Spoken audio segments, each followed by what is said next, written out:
Scott and Zabrina, they kind of put together this session to just be open Q&A so that we could, if you have any questions, you could ask, you know, Scott and Zabrina what they do when they shoot in these fantastic locations, making their portraits really pop and creating that awe and ooh factor. So if you have any questions, we could start there, unless there's a topic, Scott, you want to let me about?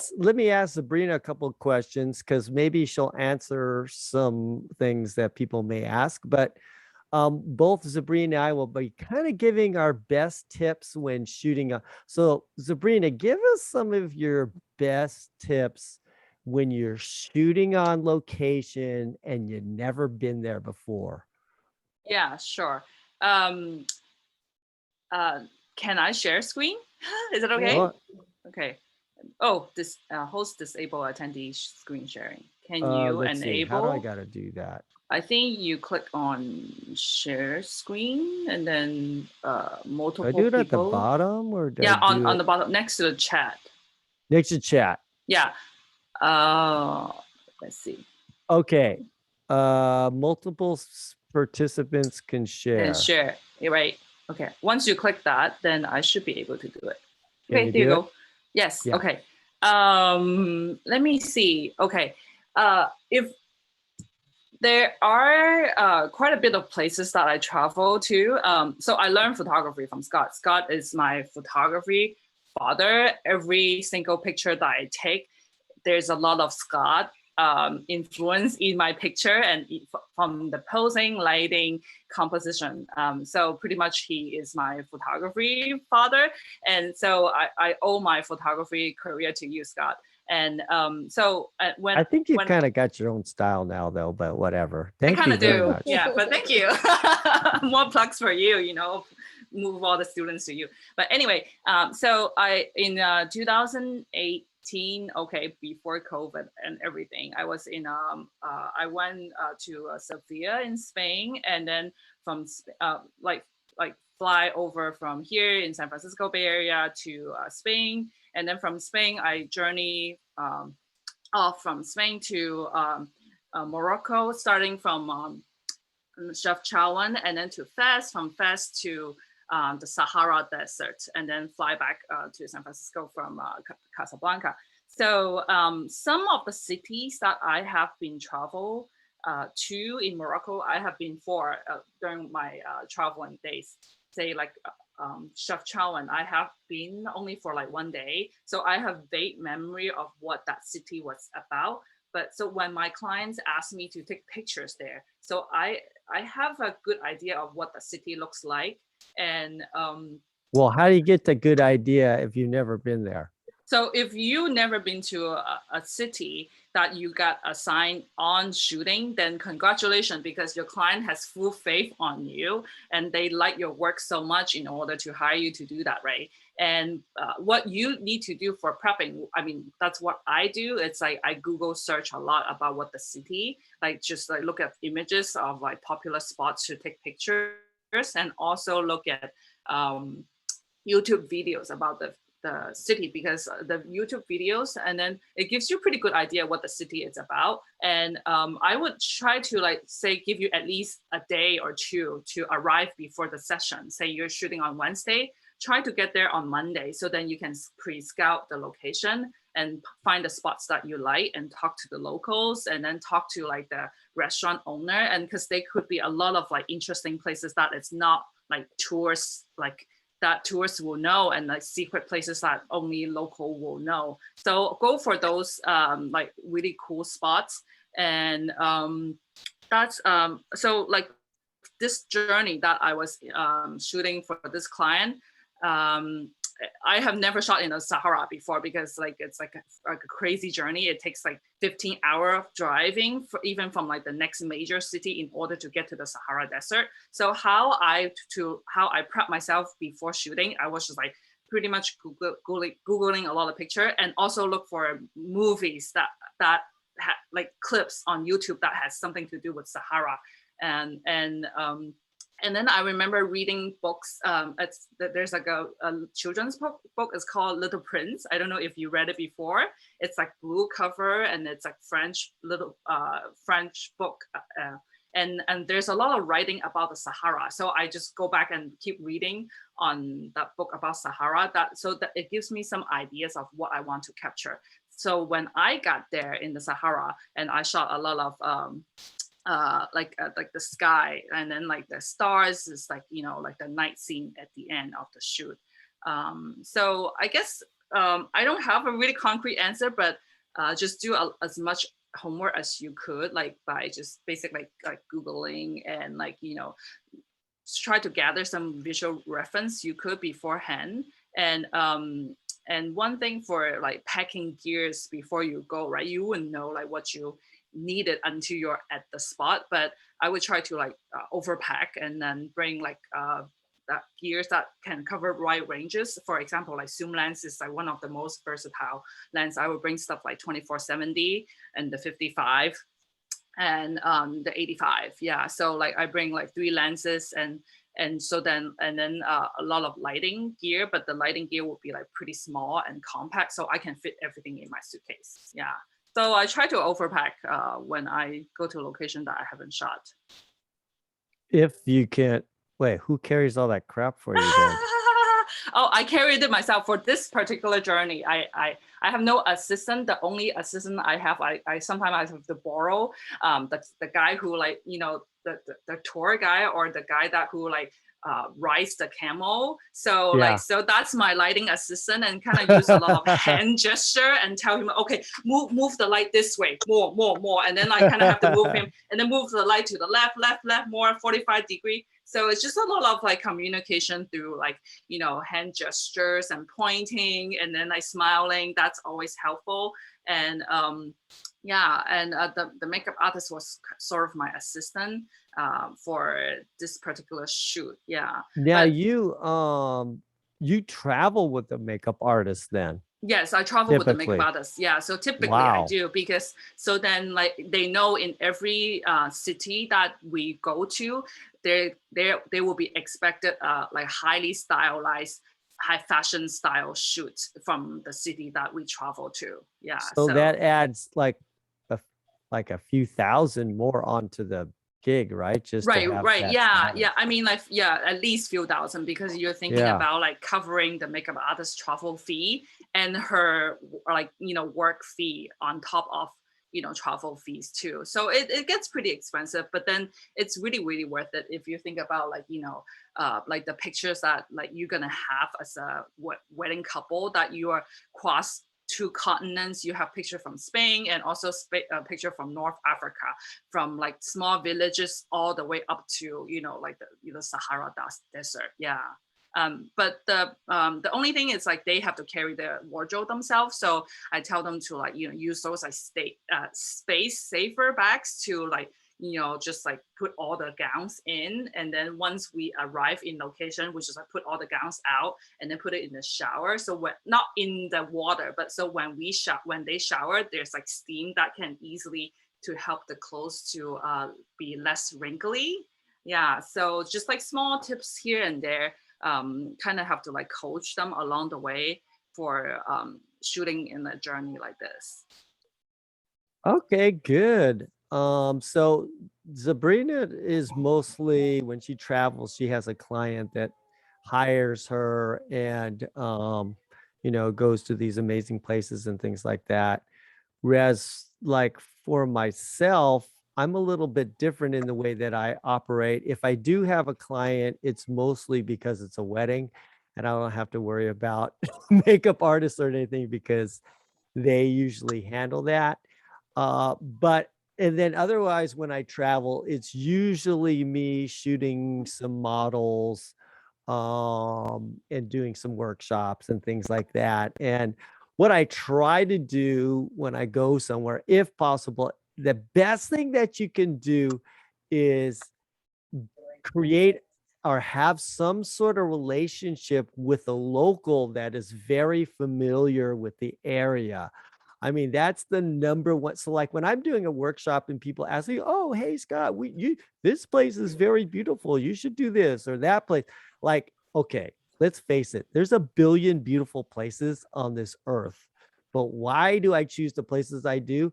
One of the reasons is, well, okay, do you know anybody that lives there? Because when you have somebody that lives there, they're going to give you instant access to a lot of things. They speak the language. They're trying to delay. We're trying to get to the truth. We've had one violence attack. Can you guys make sure you guys mute your maybe and getting to the full ground truth? Can you go back to the president, members of Congress, the chief of But you can mute everybody. yeah, you can ask everybody to mute. We need to get to. You can mute everybody. Okay, mute all. Okay, good. Congressman, one thing we've covered recently. Oh, hold on. Is an assertion. Okay, whoever. Okay, somebody abused the relationship there on the mute. So we have to mute you all. If you want to talk, then you can go ahead and unmute yourself. So like, yeah, Zabrina, you can kind of just flip through your different images that you have. And but let me just explain a little bit about my end, and then we can kind of open it up for questions. So like for me, like I try to, I do research like Instagram hashtags, whatever city that you're going to. And let's be honest, most cities do not have more than 3 or 4 very, very iconic locations. That's correct. Yeah. So believe it or not, there's all these cities in the world or these places, but usually when you go to a city, there's just maybe less than 3, but usually I find that there's like maybe 3 or 4 very, very iconic places. And so you got to find those out and figure out, you know, how to shoot there without a permit or whatever, right? Because the less money is personal. But, you know, a lot of times the local will give you some special place that they go to that nobody knows to. So that's key. If you can make a connection online or in a Facebook group or something. So having that connection there or finding one online is cool. And that connection, it can also lead to finding you some models, you know, so you could kind of, you know, maybe scout some Instagram photographers that shoot in that area, see the models that they use, and maybe reach out to them and maybe kind of collaborate with them. I always say, you know, it's good to have somebody on the ground that is familiar to help you with that stuff, and they can open doors. And so that's how I kind of usually connect with models and things like that, is through somebody having a connection directly in that little city that you're shooting at. So, and then, you know, in regards to gear, obviously you can't bring everything. So I would say, you know, a couple bodies, and, you know, if you could limit it to like 3 lenses, that's good. You could always bring a couple compact flashes and a video light. I'm going to recommend that new Stella reflex light, which is super small, and the video light is really, really, really strong. But you guys interested, I can give everybody a 20% discount on them. I can put it in the link later. But yeah, so try to keep it, don't bring everything, because it's too much to carry around. And then if you can't bring it with you, then you might have it in your room, and that could be broken into sometimes. So just, you know, that's why it comes down to practicing a lot, because then you know what you want to bring. But in general, have a portrait lens, like a 50 millimeter, 85 millimeter, and then a wide angle lens. You know, I like either 16 to 35, or I use a 24 millimeter a lot, or a 20 millimeter. So if you have wide and then a portrait where you can have a nice blurred out background, that, or a 24-70 to 2.8 kind of generally works too. That's a good all-around lens that you could do. Right. There was a question in the chat about safety. I mean, we've been hearing a lot about photographers getting held up for their gear. Any tips for well, that? you know, guess where I was born? I was born in Oakland, California, so I'm already street smart. Okay. That's basically it. You have to be street smart and you have to be aware of their surroundings, and you can eyeball shady characters way before, so you always have to be conscious of your surroundings, and it's always good to go in a group, you know, not just by yourself all the time. So I'm going to highly recommend going in a group, have an assistant. Julian would love to go with you, just to, he's a big guy that can beat up everybody. Um, so going in groups with people and being aware, constantly being aware.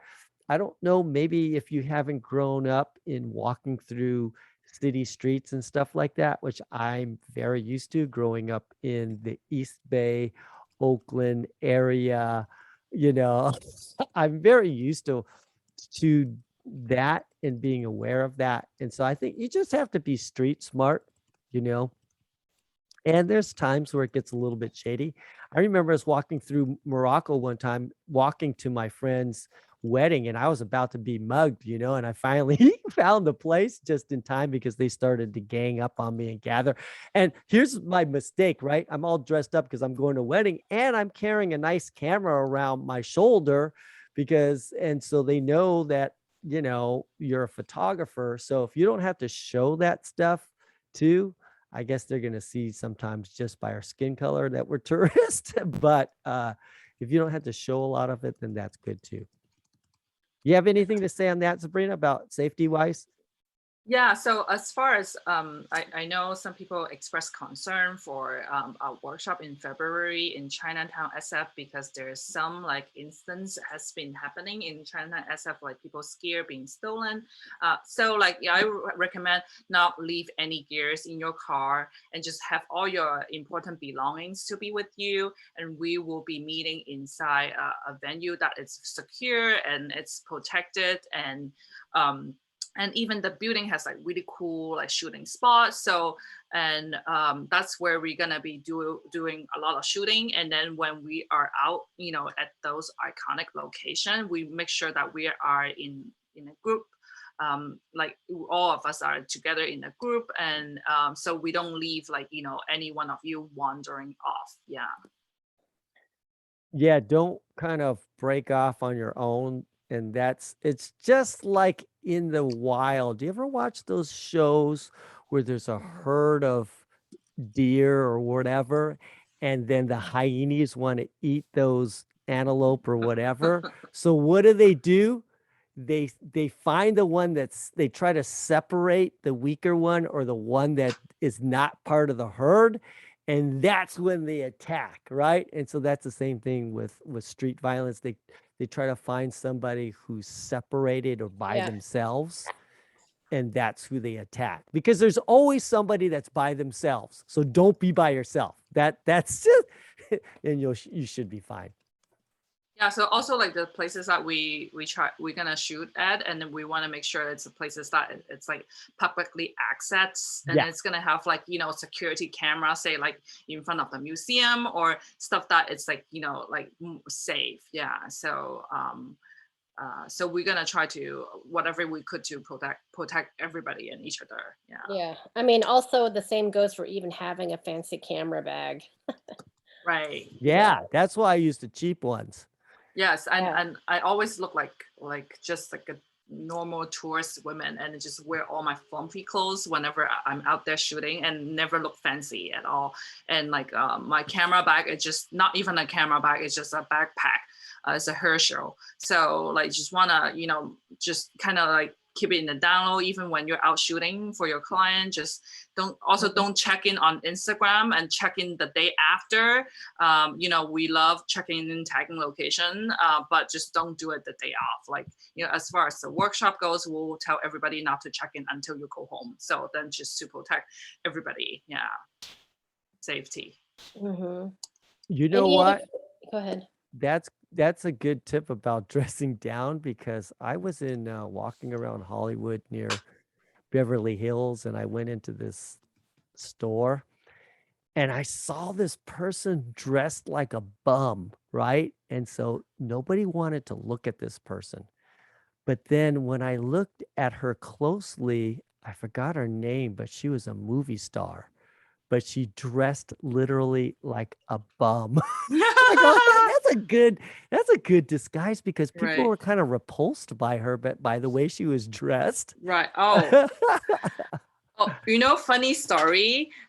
When you're talking about a bump, because when Keanu Reeves was filming, always be my maybe in San Francisco at the hotel, at the Fairmont Hotel, because he looked like a homeless, right? So like he was a checked-in guest in the hotel. But funny how when he go down for breakfast in the morning, there's other guests that totally were not able to recognize. Oh my gosh, that's Keanu Reeves, and they call the security on him. They call the security on Keanu Reeves, like called Matrix, that's kind of funny, right? Because he just dressed like a bum and his beard were long and his hair is like so undone. But he probably was staying at the president's suite at the Fairmont in SF. But that was a story told from the hotel people. That was pretty funny, I thought, right? Even Keanu Reeves got, call. Reported That's as a funny story. as the homeless, right? Yeah. Wow. So I think I did hear he did like sleep on the street for a few times. I heard that too. Yeah. In the subway in New York, right? Yeah. But anyway, just just don't show, we try to when only take the gears out when you're shooting. When you're not shooting, just try to go minimum and hide them out, even when you're on your own gig. Yeah. Yep. And sometimes you can even get away just using your iPhone for things. Honestly. Right. Yeah. Even though that's $1,000 and people would try to steal that too. Oh, I know. Right. I think Dennis has a different question, right? Yeah, Dennis, go ahead.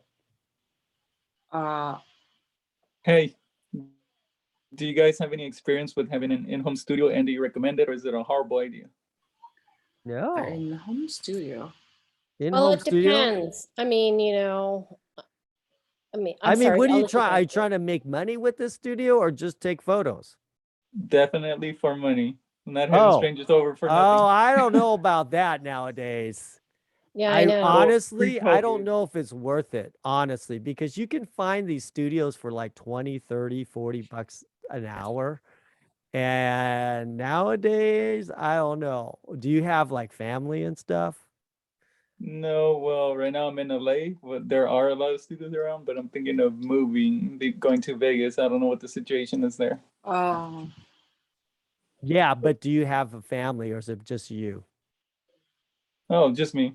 Oh, just you? Okay. Well, yeah, that so might be a little dedicated different. room, dedicated space.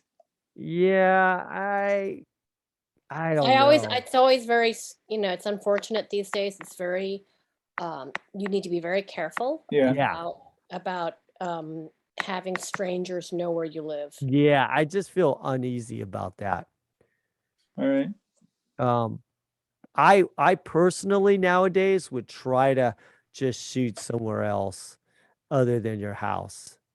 Like, I don't think I've never, well, my house is not nice looking anyways, but I never brought any client to my house. Yeah. Well, I'm thinking in LA, you could shoot outdoors almost any time of the year, but in Vegas, you can't go outside when it's 120.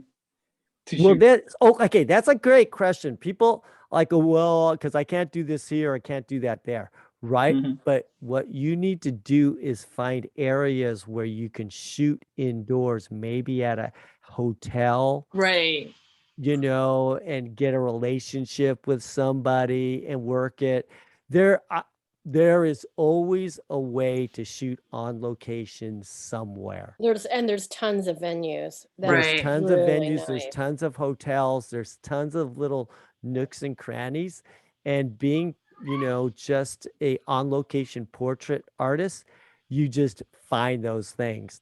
Find those little nooks and crannies and little places where you can go. All right. Thanks. I think there's this new hip area in Vegas called it's an outdoor place, but it's also an indoor place that looks cool. I forgot what it was called, Area 11 or something like that. I can't remember. but there's a ton of different places. There's a neon sign museum, which is Yep. cool. It's the There, Area 15, Scott. Area 15. Okay, yeah. I knew Somebody something type like area, Jack type area 51. that. It'd be great That's to shoot for there. shooting aliens. You go Yeah, there. shooting aliens. Hey, Gabriel raised his hand. Gabriel, you had a question? Go ahead, Gabriel from Yes, Costa Rica. thank you. Thanks, Scott.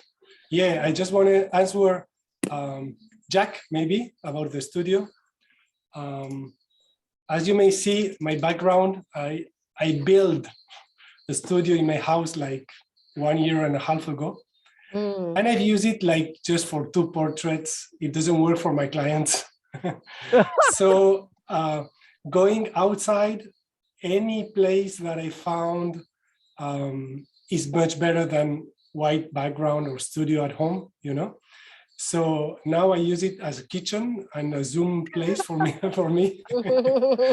But I did that because in my beginnings of learning, I was pretty shy of mixing portraits with location because we have to learn 2 things. Did that make sense? So in the beginning, I tried to learn first portrait with a white background. And my wife, since the beginning, she told me, no, we have to go to the beach, take backgrounds, you know. And thank you to Scott Creative Life courses, I learned how to use locations. And in my opinion, the studio for me doesn't work. The locations are amazing for work. I think it's, yeah. I mean, it just depends on what you shoot. Like if you shoot babies, I mean, just like ask like Anna Brandt or something. She has to have it's just so much easier for babies in a studio where you can keep it warm and stuff like that. But I think some people actually go to their house too to shoot infants. So it just depends on what you do. And maybe a lot of people do headshots. And so they make a lot of money that way. But in general, the times are getting weird now. I'm just like, for the future, I just like, if you can find an outside studio, I would just do it if you had to. I don't know, bring it, especially if you have a family or something like that. I wouldn't bring them home. That's just my personal feeling. How do you guys feel about that?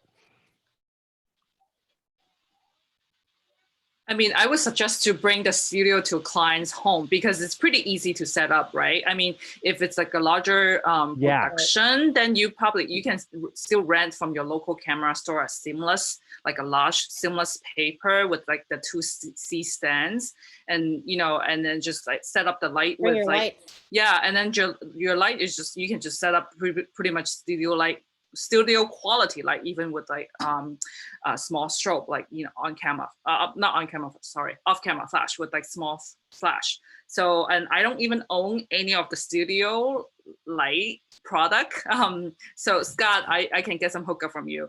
But I pretty much just shoot even like studio-ish look kind of portrait using small flash. So just, you know, just have have clients who, like, once you arrive at a client's house, just have them to get ready and get dressed and pick out clothes or whatnot, and you take your time to set up everything. And once everything is set up and you test with your stand-in, like lighting assistant as a stand-in, once it's great, then just have your client to take it, you know, in their own living room. So, and that has been working out quite a bit for me. And right, Joanne, so because we did your headshot like Oh yeah, 2 days Zabrina did ago. it. Yeah, and we just used my the wall of my house. Right, yeah. So sometimes if like Joanne, she has like this beautiful messy burgundy red color wall, and instead of like buzzing out like seamless, we just use her wall for it. So, and I think you can try that.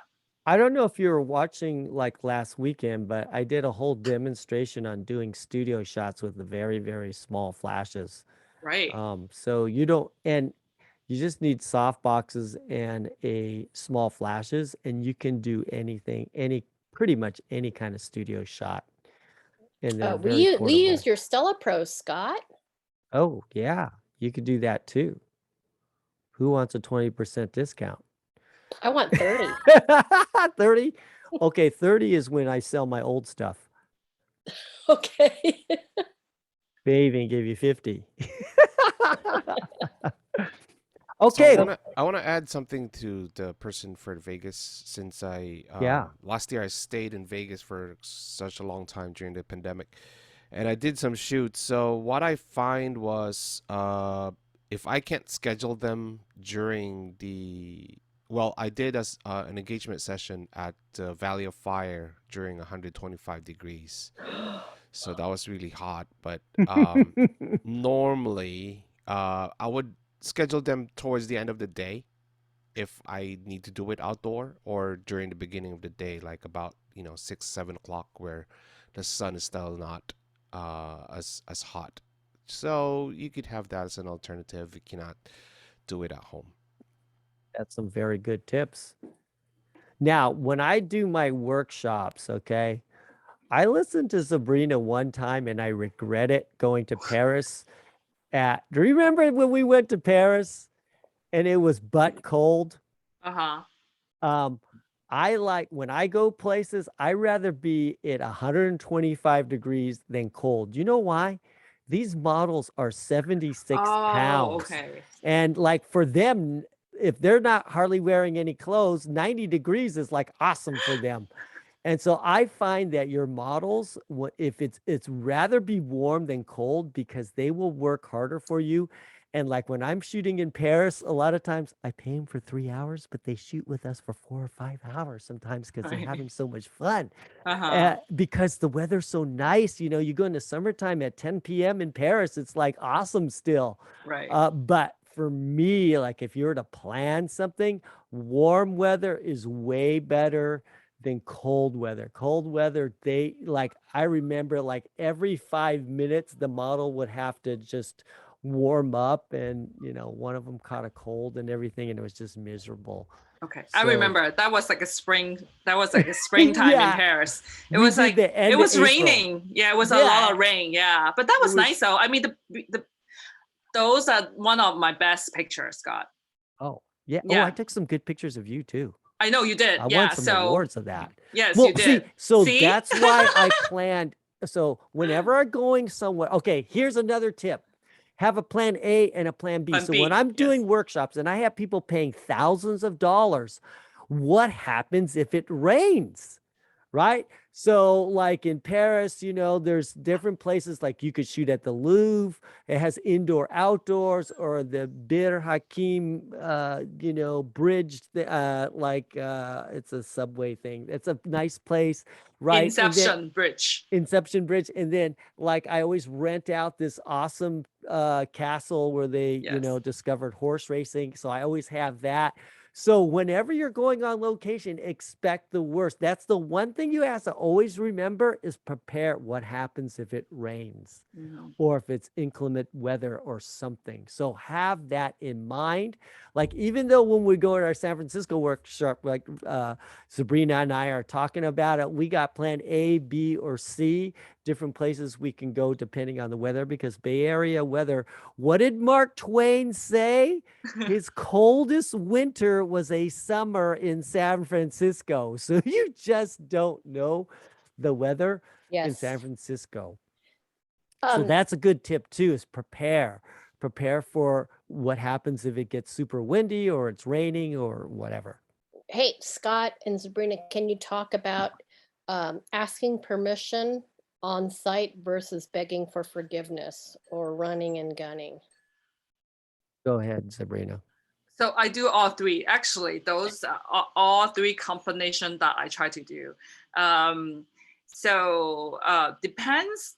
It really depends how elaborate, right? Because if there's like a location that, okay, the client, I must have pictures in that location, and that's like, if it's like a do or die kind of picture, like if this is like the only one picture that the client really want, then you probably try your best to get, like some sort of location permits. But I have done all three different scenarios. So it really depends. But at the end of the day, you pretty much just have to get a feel of the space and what they are like. And when the security Well, this is what you are actually gonna prep your client before you go on these. If you go on like, you know, say like unforbiddable, how do you say, like, you know, Yeah. places Prohibited. Prohibited places to shoot, then you know you're gonna get kicked out. It's already expected it. Then you tell your client that, so when the people come, keep smiling, keep posing until I put my camera down. So you at least you get the very last frame, you know, Because the security guard could be talking to you while you're still shooting. Exactly. Yes, that's what I do. And So get I'll be in. like, okay, yeah, I'm almost done. Let me finish this one. Okay. Oh, I'm so sorry. I know I'm not supposed to do this, and I swear I will never do this again. And then we'll come back next day. Well- On when the time security people maybe will be off duty, and maybe like just like, you know, try to get like permit. And so there are some, like there's this one garden in Florence. I had to shoot 3 different clients, like Monday, Tuesday, Wednesday. So I shot Monday, Tuesday, it was fine, and then on Wednesday I finally got kicked out. And then and then there are times that I try to like slip in, like, you know, 20 euros, ranges from 20 to 50 euros. Sometimes works, sometimes doesn't, but you just kind of have to, like, you know, yeah, just to see. And if you lost, you just lost 20 euro, right? But, you know, you may still get like a good, you know, oh, finish up, you know, just take the money. I And, got a great tip for Chicago. Okay. I don't know if you hear of this conference called ClickCon in Chicago. Yep. Okay. Well, so when you go there, you get a badge, and we're allowed to shoot throughout the whole city area because they get permits for cool. us. Okay. So guess what? I still have that badge because when I go to Chicago now and I'm not with ClickCon, I can just, you know, security guard come up to me. No. I got a permit right here. See that permit license number right there? Because is the security guard ever going to look up that permit number? And usually it's on the weekend. Everything is closed, right? And go, see, I'm with ClickCon here. I have the permit on here. Oh, okay. Go ahead. So if you like shooting in Chicago, go to the ClickCon conference once in your life and get the badge and like keep it forever. Or you know what? Next time I speak at ClickCon next year, maybe I will grab a few badges from other people and they may be for sale on my Facebook. Who wants a ClickCon badge for $100 with the permit number on the bottom? Funny.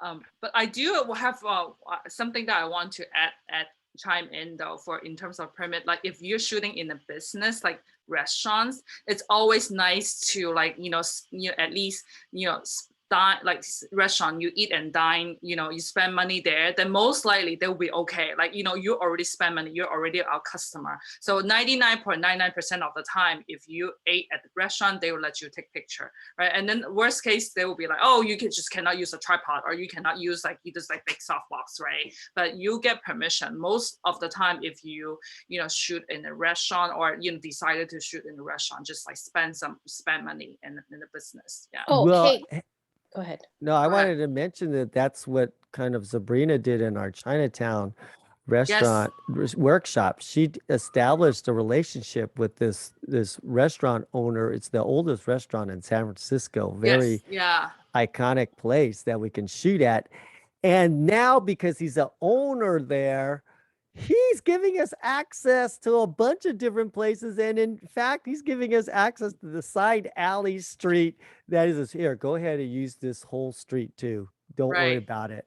And so, well, and also, he's introducing us to other people who also have access to these iconic locations. So it's pretty cool. That's why I always recommend find an inside somewhere, like restaurant owner, or get to know people wherever you're shooting, because they're going to have special access to things that you'd be surprised. You know, oh, I know the guy there, or I know this restaurant, or I know this. That's what you want, those little you know, that the normal tourist wouldn't get.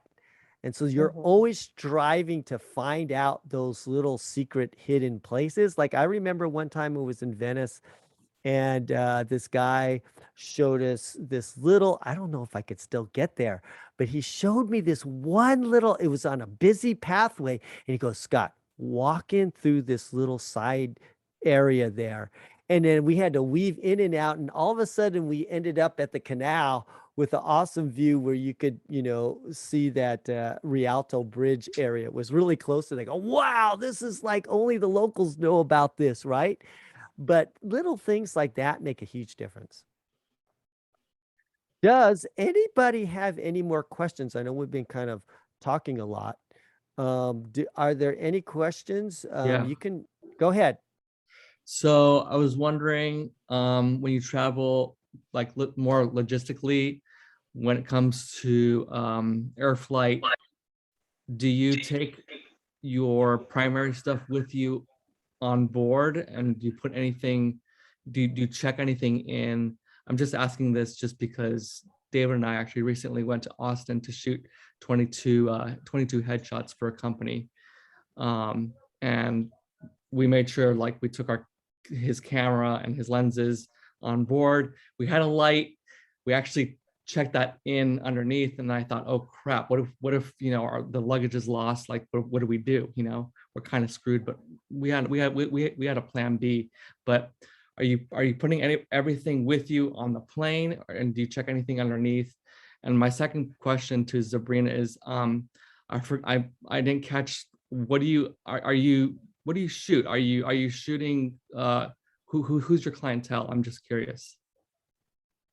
Rich people from China. From predominantly Asia, like Asian Pacific, China, Hong Kong, Macau, Okay, Malaysia, Singapore. Are you shooting Real client, wedding client, or wedding? Or? No, I'm shooting mostly wedding clients who travels to take these pre-wedding destination wedding pictures. Okay. So it's like a high fashion and stylized session, but for a real couple. Yeah. So it's like, that's why it's like a blend of fashion and wedding photography genre, blending with the two. Yeah. But so Scott, yeah, so in regards to traveling, right? so if you have an extra day and you're getting there, you can afford to put some gear and check it in. I usually don't, I like, you know what I check in is like light stands. Right, and same some here. Yeah. lighting. Right. But if let's say you're doing the headshots and you're flying in that day and you have to do them that day, you can't afford to get your luggage lost. Make sure that you get a direct flight. I don't care if it costs you $100 more, get a direct flight, because most likely if you're going there, your luggage is there, and now they have everything on your phone. You can see where it is. Right. So that way there's no chance for it getting stuck anywhere else. Okay. But you just carry your, okay. So what I usually do is now is Melinda here? Okay, good. Because what I did, we kind of had a little argument on how to work, because I travel a lot. I find a suitcase, a rolling suitcase, the largest it can be to fit on top. Okay. And then I buy a camera bag that is that size, and I put all my camera stuff in there, and I'm rolling it with my suitcase. One, they don't know that it's camera equipment in there now, and it just looks like a regular suitcase. And two, whenever you buy a camera bag with wheels, you never get enough room because the wheels take up so much space. Those wheels are 2 extra lenses that you could bring, or some lighting or whatever. And I try to use as slim as possible. I need as much space as possible. So the way I've been able to maximize it and not have to carry everything is, one, by getting a roller bag, but putting a bag inside that. And so now you don't have to carry it over your shoulder, because sometimes walking through an airport, as we know, sometimes you're literally walking for a mile, right, to get to your next terminal or whatever. And so roll it. It's good to roll it. And then I have another backpack on top of that that I can shove too. So a large backpack and then a rolling bag that tends to maximize your space when traveling. And then your non-essential camera stuff like light stands or whatever, you can kind of pack and just check that in. Does that help? Oh yeah, 100%. Thank you guys for the tips. Do you have anything to add on that, Sabrina, packing wise? Yeah, I'm pretty much the same way. I just pack everything on my backpack. It's just like a school Herschel backpack, the largest size. And then I just use those padding for the camera and the lenses. And then on my flash, I just junk all the batteries before I get on the plane. And then I buy batteries from like 7-Eleven and convenience store once I arrive. So I know that my gears, I just carry everything on my backpack because I'm just like so paranoid about traveling, especially in Europe. Sometimes if you've been to Ryanair is like the worst airline in the whole world. Gosh. And then the compartment is like super small, but it only fits a backpack. So that's why even a camera bag won't even fit even a normal, sometimes check-in suitcase, and it wouldn't fit in that small compartment. So everything fits in, it has to fit my backpack. So I'm gonna give a tip yes. for lighting. I could pretty much do whatever you see on my portfolio with two standard $60 flashes and a decent video light. I used to just do everything with that, and I could get away because I could always gang two of the flashes together. And in the chat, if you get a Godox TT600, they are only they're manual flashes, but they're only like $70, 60 or $70, $65. They used to be $65. I think they're 70 now. But $70 that does high-speed sync. And if you get two of those and a decent video light, you can shoot anywhere, honestly, with that. And that's all you need for lighting wise. Yes. Maria has a question. That was me, Maria. Yes, Maria. Well, remember when we went to Paris, you also told us that we could only take one camera, one lens, and I think one flash. And I think we were able to do everything we needed to with that. Really? Because I bring two cameras with me. I know you brought all that stuff, but you told me at least. Well, yeah, I told you didn't have to because I was going to bring that other stuff for you. Yeah. But you could get by. I didn't need any of the other stuff. Plus I had my voice activated light stand. So I didn't really you brought your husband with you. So that was great. That was good. But it turns out I didn't really need anything. And also I carried everything on whenever I travel. I never check it in ever. So even if and one thing too is I do bring one change of clothes and I stuff it in my bag just in case my luggage gets exactly. That's happened to me many times where your clothes. It doesn't connect with lights all the time. I don't know why, but it does. So I always have like an extra black t-shirt in my bag. Yeah. And I just turn my underwear inside out. Oh. But yeah, even for losing diffuser, I use a plastic bag before as diffusing the flash, so that works too. So you can build your own diffuser with plastic bag and plates. Yeah. Shoot through. Shoot through umbrella. Just those are so cheap. Just buy a few of them. Right. Yeah. You could either bring that on the plane with you because it looks like a freaking umbrella. Yeah. And they have a new one that folds down to this little. Oh, really? That'd be great. Guess what? I saw it on Amazon. Oh, well, I have it on my site too. Yeah, you can get them down. They pack down to like this big, which is great for traveling. So now you can even throw that in your backpack. Right. So, it's, it's an art of what. So here's the thing. The better that you are with photography, the less that you'll actually need. When you're so I remember beginning, when I used to shoot weddings, oh man, good thing I didn't travel with my first weddings because I threw everything in my station wagon just in case. Reflector, threw it in there. This just in case. I had so much just in case crap in there. And then I started to realize, you know what? I never use this. Why do I bring it? I start to get smarter and smarter. So the more that you shoot, the more you'll realize what you don't need. And so for destination, that's really huge. I mean, I can tell you what I bring, but if you're not used to shooting with a 50mm lens, then maybe, you know, that's going to be hard for you. Just because I shoot it or use it, then you go, well, I'm going to bring that lens. But then if you never shoot with that lens, then it might throw your game off, you know? So try to use the stuff that you're comfortable with too.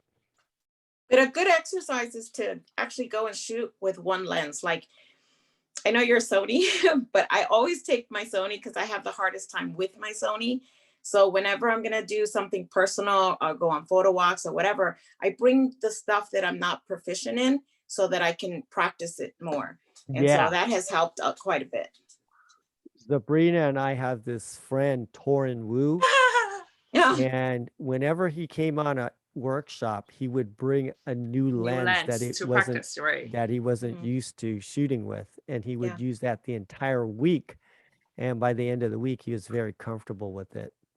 It And does just help. It helps a force lot. yourself to do it, you know. Like I'm not really like I did this one lecture on using a 35mm lens. I'm not really a 35mm guy, but Sony wanted me to do a lecture on it. It was a new lens. I'm like, I guess I got to shoot with this. I just shot with it the entire day.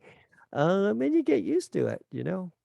So force yourself to do different things to everyone. But like Maria says, on your fun time, like you're going to Disneyland or you're going on vacation, just bring Or going with Debbie. yeah, or you're going on my workshop, whatever. Just, you know, just use something different, maybe even a different camera. Especially if that person's a Sony artisan or has people that does work with Sony, they can help you if you own a I Sony. ask you a lot. Hey, Scott, with the remaining time, do you want to talk about your Chinatown workshop and the magazine, the chance to be in a magazine and all that? Yeah. So we kind of thought about what would be awesome for doing. First of all, Chinatown in San Francisco is such an amazing place to shoot. The murals on the wall, the people, the ducks hanging from the stores, and even for street photography. So that day we're going to start off having a guided tour around Chinatown early. This is optional. If you want to come a little bit before dinner in the afternoon, we're going to have a guided tour to get you into some kind of secret access places around Chinatown so you can do some street photography and just capture the ambiance. And I suggest even rolling some video, because video, everybody should learn how to start shooting video, because video is gonna be it. Pretty soon, I would say in a few years, if you don't shoot video, you won't get hired. That's how important it's starting to become. So start learning to do that, roll some video. We're gonna get some great establishing shots of Chinatown, and kind of, do you want to add a little bit onto that, Zabrina, the guided? Yeah, sure. Yeah, besides the location will be like, you know, well, our venue for like sort of like our base, our home base, it's in the heart of Chinatown, and it's a 3-story building. It's like one of the most, it is the most historic, significant restaurant. It's the oldest restaurant in Chinatown. It's got this beautiful, beautiful balcony that overlooks some part of the San Francisco view and the old alleys of Chinatown. And this restaurant is like super cool, and it's got like huge like grand staircase, and then like there's also like a dungeon with the restaurant, and the dungeon has got like really cool like old method of transporting food from like the 3rd floor down to the dungeon. So it's like very, very interesting and quirky, I would say, and but in a very interesting way. And there will be like models we work with for 2 days. So wait a second. Let's just go to Friday. I just talking about Friday. Oh, right? sorry. Okay, sorry. Okay, Friday. So yeah, so anything Friday to is add on so Friday afternoon, we're going to go shoot and do some street photography. Right, street photography. I'm going to even show you, I don't even speak Chinese. I'm going to show you how I am going to take pictures of people and not even speak their language and how to get shots. That is an art. And you know what? I really fine-tuned that skill going to Cuba. But now, like, you know, I'm going to do that. If I see somebody interesting, I'm going to go up and take a picture of them, or at least try. You might see me get rejected or whatever, but that's an important skill to learn. Because you're going to be traveling different places to Paris or Italy, and you're not going to speak their language, but how do you get a picture of them? And I'm going to show you how I do it. Okay. So I'm going to go up to people and say, hey, can I get a picture of you? Blah, blah, blah. And that'll be fun.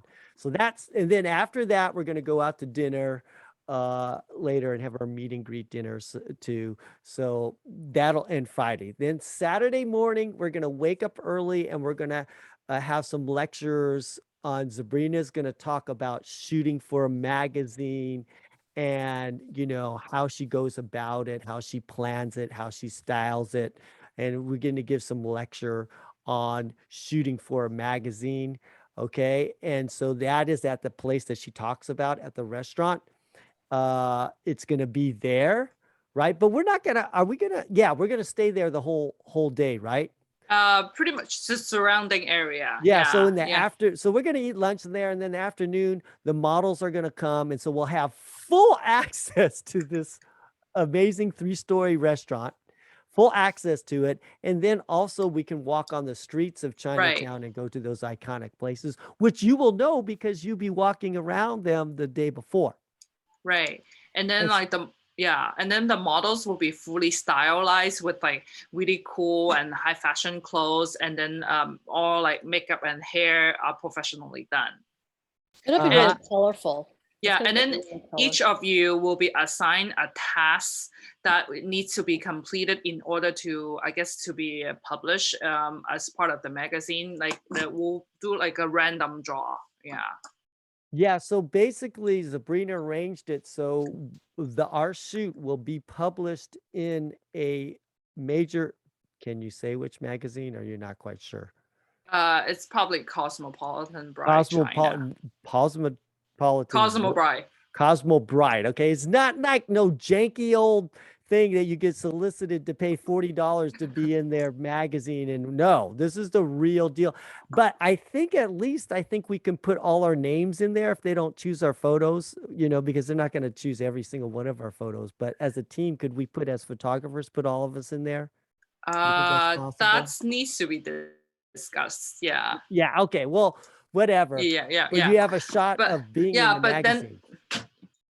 Right. But then like what's really interesting is that each of you will have like a different task to cover. Say someone will make sure like, you know, like earring will be your main subject. So, and then like Joanne, say for example, if she pick like a paper, it says like shoes is going to be her main subject, then her focus is to get a really good shoe picture. So it will be very interesting shooting from a very like editorial point of view, you know, like, you know, every one of you will have a subject.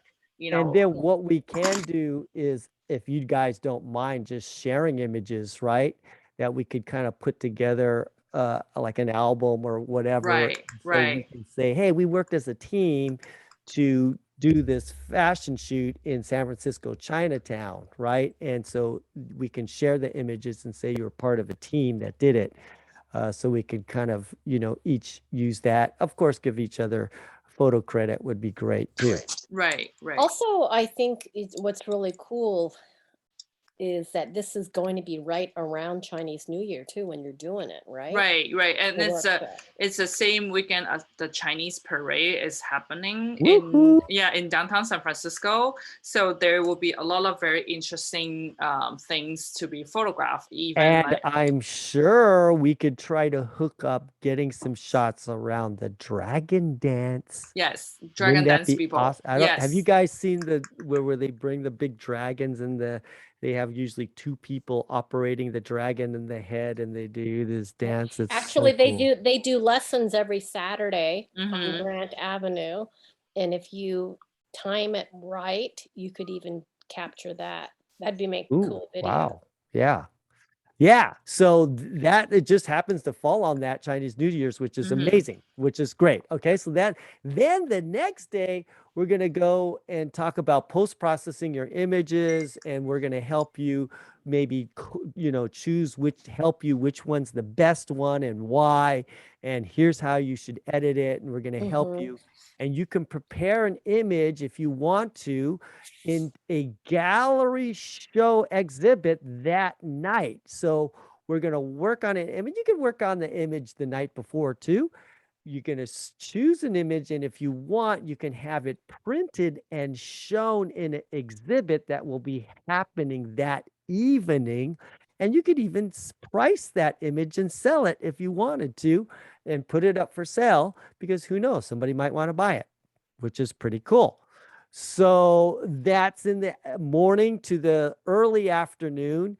And then we're going to do another iconic San Francisco shoot after that, and then come back to the gallery. Maybe we'll have time in between there if you want to change a little bit and get a little bit, look a little nice for the gallery, since we are artists, which means throwing on a blazer over your t-shirt, which looks amazing. That's right. And then, yeah, so you'll be a part of, if you want to, you can be part of a gallery exhibit too. Right. And, And you then can there put that will on your be portfolio too, which is awesome. right. Yeah, and then there will be also like the local newspaper will send a reporter to kind of like maybe like pick some of you to interview during the gallery show. Yeah, so we'll be Especially if you don't look Asian, they like interviewing those people. Yeah, so You're a there will different be skin color than Asian, you're going to have a great chance to be interviewed. right. So there will be a press coverage for the show, and then you can choose pictures, I don't know, from the workshop or from like the street photography stuff that you did like on Friday, to pick one images for the show. So it will be very exciting kind of event. Besides shooting and the shooting and the editing, and you also we're gonna coach you along the way how to curate and pick that one image that really speaks volume for the show. Yes. So anyways, it's going to be a little bit different. We just thought that it's not, of course we can get great imagery and all that kind of stuff, but just to be published and to have an exhibit, that's great to have on your resume of what you did, in your life. And hey, maybe you might be quoted in the newspaper too, and your photo, which would be pretty cool. So does anybody have any questions about the workshop at all? Okay, let me share the link on the chat from the workshop. Oh yeah. And if anybody wants a discount, what did I say? $100 off. Yeah, so if you go 100 off SF, you'll get $100 off the workshop. Maybe actually I'll put that in coupon code. Yeah.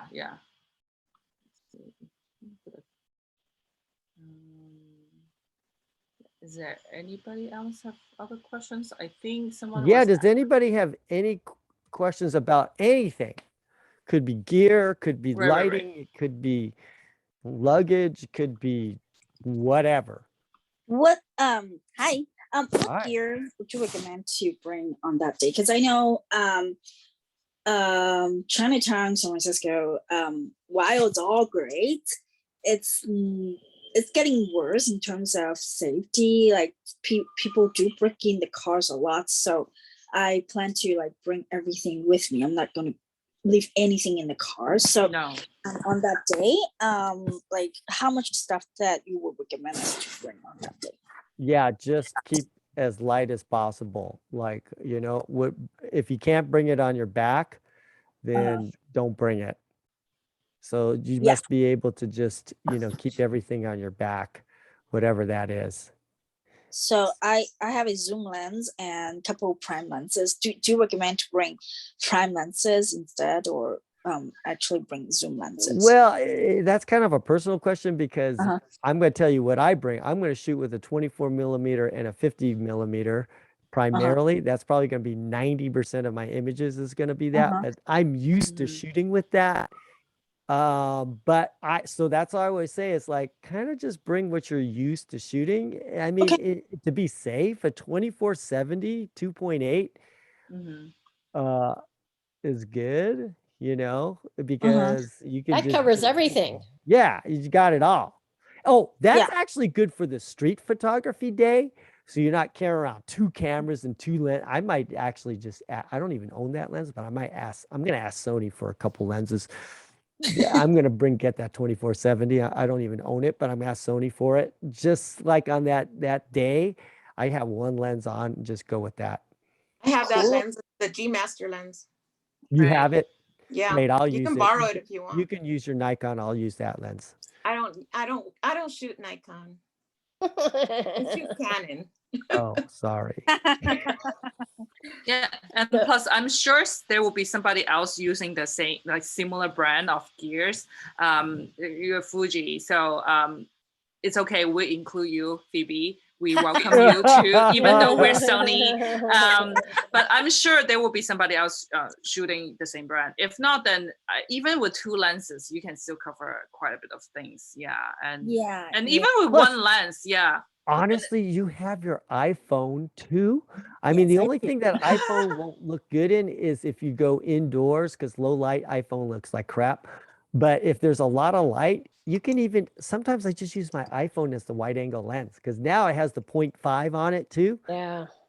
Which you could get super wide. And so if pinch comes to shove, you can roll that and roll video. It's got image stabilization. If you have a 13 and above or a IMAX, a 12 max, it has the image stabilization, which is amazing. It looks like you're on a gimbal when you use that thing. How many people have that camera and roll video on the new ones? If you have a 13 or I haven't tried it yet. It is so smooth. It looks like you're on a gimbal. It's seriously just like, it looks amazing. Nice. The built-in stabilization with that. Nice. So, great.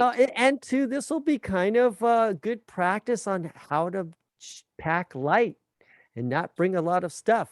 I'm going to primarily use the probably the new Stella reflex lights, because they do everything. They're great video and they can do some flash, and I'm just going to probably just use those.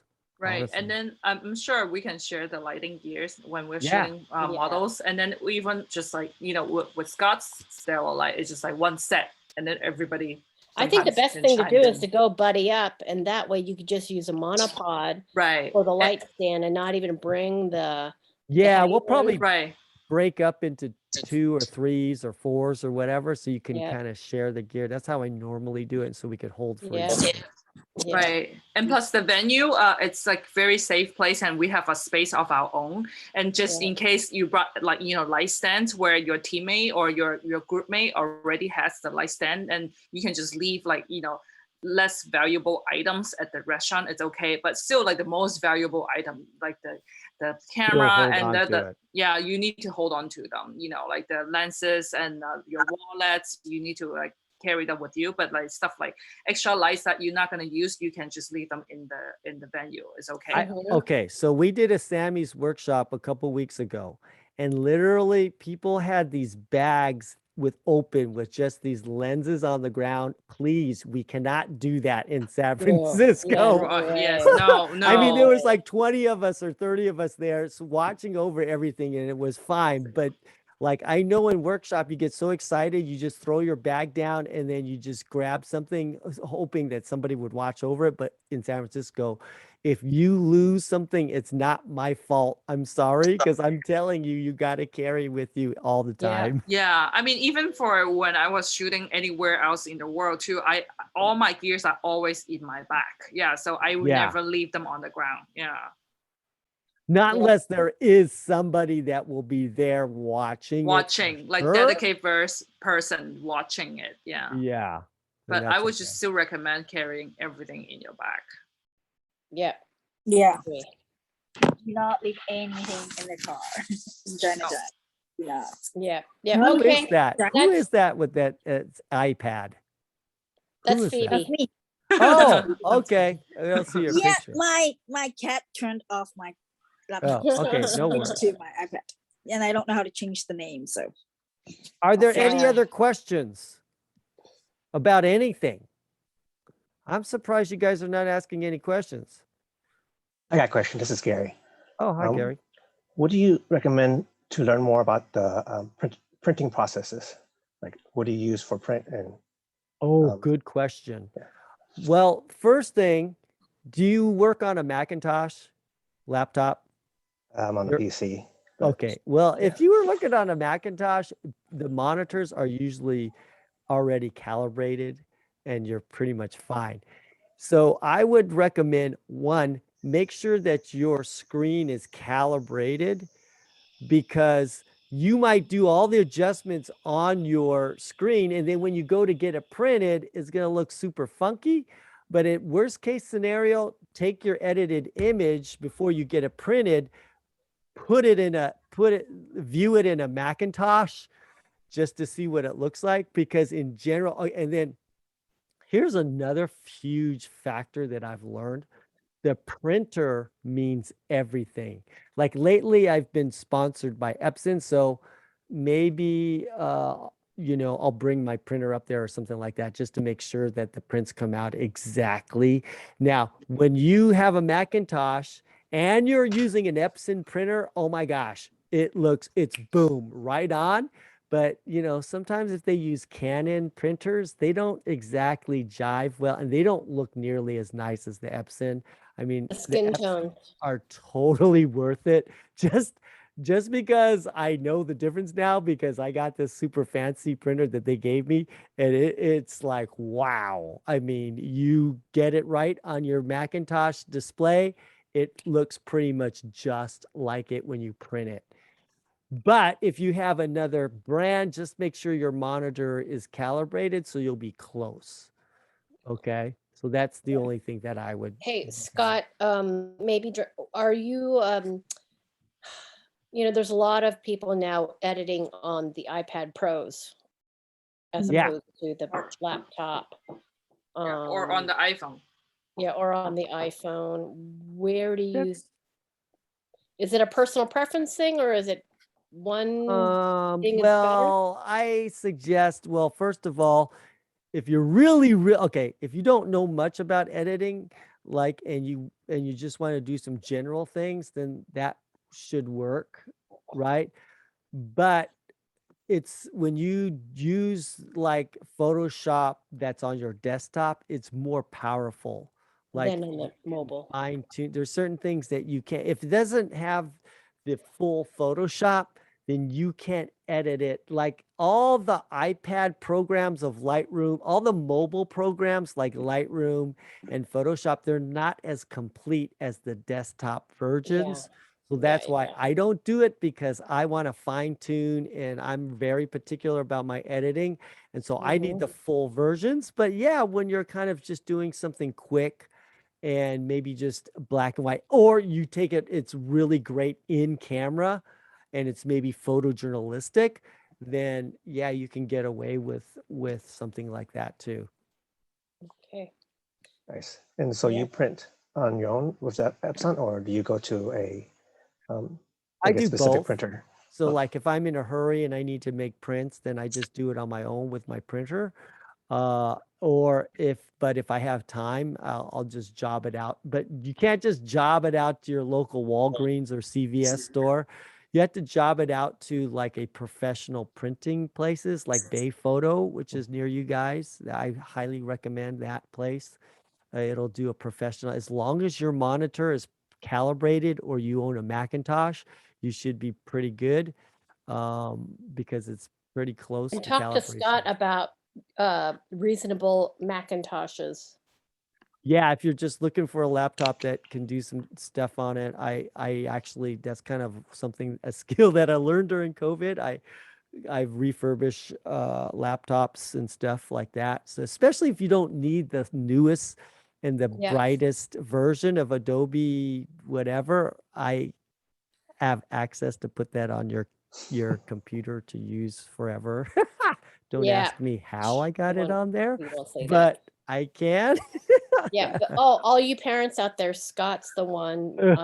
I bought all of my kids' college computers from the him. whole reason why I got into it is that I wanted to get laptops for my kids, and I'm like, I ain't spending no $1,000 each on no laptop. There has to be an easier way, especially if they're just, doing basic at the most basic photo editing. I am not buying them $1,000 laptop.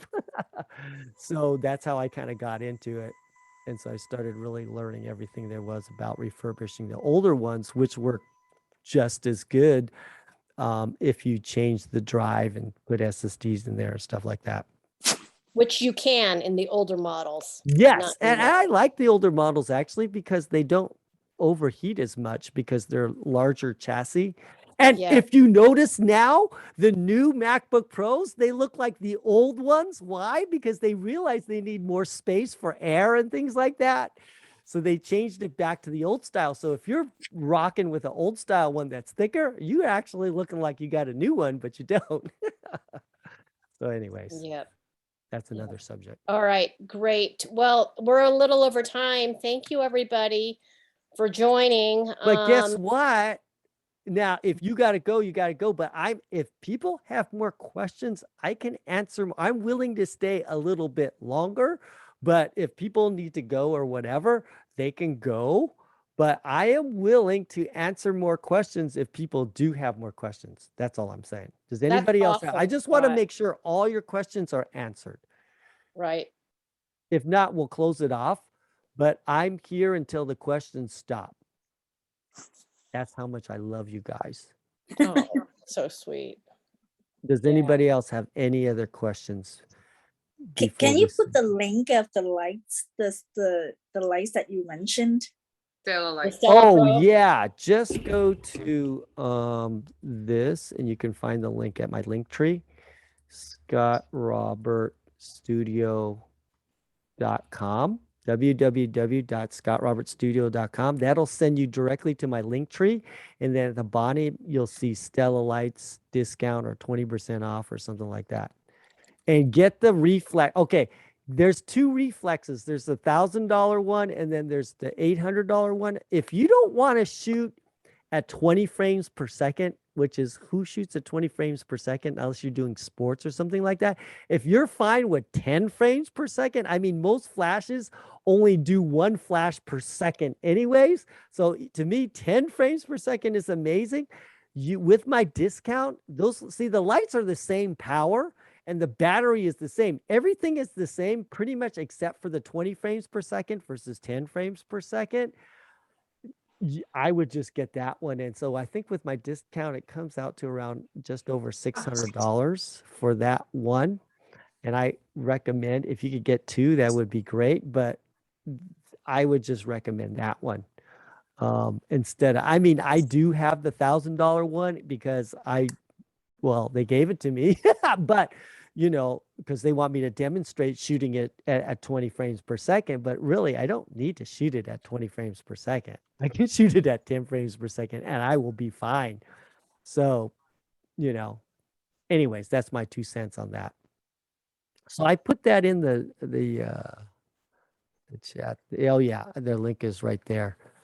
Yep. I think Zabrina put that in there too. The direct link. Hey Scott, sorry, I have to get going. Yeah, go ahead. Going crazy. Yeah. But it was nice to meet everybody. So Scott, you will stay in for a little bit if somebody else has questions, right? Definitely. Okay, thank you. Bye, Zabrina. Thanks a lot. Bye, Zabrina. Bye, Sabrina. We'll try to, in a few months, maybe we'll do something. We'll do another live thing with her and talk about a different subject. So anyways, we'll try to do it a little bit more on a regular basis. But you guys have anything? When traveling, would a shoot-through umbrella be enough, or the 24x24 Godox softbox that mounts to the S2 bracket be good as well? To me, the 24x24 is a tad small. I have a magic formula: 3 feet from your subject and diffuser at least 30 inches. And a shoot-through umbrella is 32 inches or 33 inches. And so that So that's what I would normally, I would say I like to be above 30 in general. Even to me, when somebody, like I'm doing demonstrations and I ask for something over 30, and when they give me 28, I'm like, I guess I could work with this. But in general, over 30 inches works better. So that's what I'm going to recommend. Over 30 is cool. Now, another thing, the reason why I like the umbrella is because when you're shooting on location and you're going to the Santa Monica Pier or whatever, you can close it and open it really fast. But once you bring in a softbox, people say, oh, you're professional. You got to pay, or where's your permit? Because once you bring in that lighting, and if you're unsure, once you put it on the ground, they're going to kill you for that because there's insurance by putting stuff on the ground like that. So always hand hold something is when you go into a questionable area. And that's another reason why I like umbrellas, because it's like, boom, open, close, boom. And it's super fast. Whereas the softbox just gives yourself away, and then you're not going to close down your softbox every time you use it. So that's another thing. Right. All right. So any other questions before we wrap it up? It was nice seeing everybody Great. I again. think thanks everyone for hanging in there. I think Gabriel has a question. Gabriel? Okay. Yes, thank you Go for ahead, the Gabriel. opportunity for asking. I want to ask you questions about the umbrellas. Okay? Yeah. Instead of direct flash. As I shoot always on the beach, I live near the beach, and all my clients like to have the beach shots. Yes. I try to follow all your recommendations about how to set up the camera, like f16, f22 to get the blue sky, and also what you said about matching hard light at noon. It's very hard. Yeah. With hard flash. Yes. Shadows. You can. But it really is hard for me to make it natural. At the end, the white balance of the flash and the color of the beach, it's hard to me to make it. Do you believe it's better the umbrella, even if it casts not so hard shadows? No. You understand what I mean? Your technique needs some refinement, because I can shoot in any beach, anywhere, in bright sun, and use flashes and make it look natural. So there's some things that you got to work out still. I know you're in Costa Rica, but come to Paris with me and then we can fix that. I'm half French, so maybe I can go there. Yeah, or My whatever. mom, she's from Paris. And so that's the thing. It's kind of like learning online is great, but when you really want to learn something, if you could go straight to somebody who's an expert or a master at it, all your questions will be answered. Usually there's one little thing that you're doing wrong, and you can't self-analyze yourself. But then when you go to the workshop, you're like, oh, dang, boom. And then it all clicks. And so that's why, because a book or a video is only one-way information. You can't ask the video a question, or you can't do it in, like, I can't be live with you to show you. So yeah, it gets you to me, it gets you halfway there. But if you can't figure it out, just keep practicing the heck out of it. But then you gotta if you still can't get it, you need like tutoring. Like you need somebody to go with you live to help you fix it. Do you have any course that you do on beach areas? No, but the new course have you seen the new one that I have? That's 44 hours that I just recorded it. ScottRobertLimphotography.com. Yes, on your website. I have seen the different options that you show. Yes. Yeah. So if you go to ScottRobertLimphotography.com, it has 44 hours of content that I cover everything. And it's my new style of shooting. and I do go on see what's different than Creative Live. They never allowed me to go on location, and I'm an on location photographer, but they have me in the studio for everything. So this new class, I actually go out on location and shoot live on location in bright light situations and other things that so you can actually see. And now, until I get that option of doing the courses, do you recommend more at the beach, like direct flash or umbrella? I use both, so it's just really hard to say of the situation and where I'm at. I can't, and then it depends on the power of your flash too. If I can use an umbrella, sometimes I do it, but then other times I just use direct, or some other times I don't even use any flash. I just use direct sunlight. So it's hard for me to, I can't choose one because I use them all, right? I do everything. And your next courses are in Paris.